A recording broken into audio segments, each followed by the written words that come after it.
usually means game files are corrupted, Steam doesn't have permission to overwrite them, or your drive has file system errors.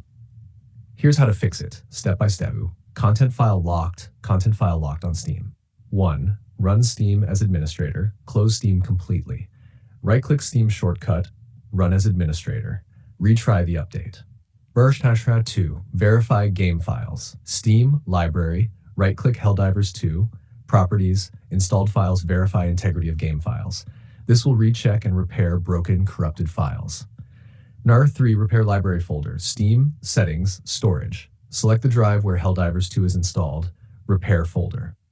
FUR 4, delete download cache. Settings, downloads, clear download cache. Restart Steam and retry the update.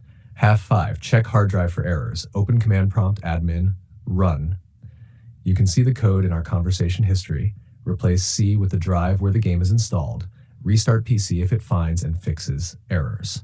And MR 6, manually move the game. If Steam still shows the error, move the game to another drive. Steam, settings, storage, add a new library folder on another drive. Right-click Helldivers 2, properties, installed files, move install folder. Retry the update. 7. Reinstall the game, last resort. If nothing works, uninstall Helldivers 2, reinstall fresh. This clears all broken update files. Usually step 3, repair library, or step 4, clear cache, fixes the content file locked error quickly. Do you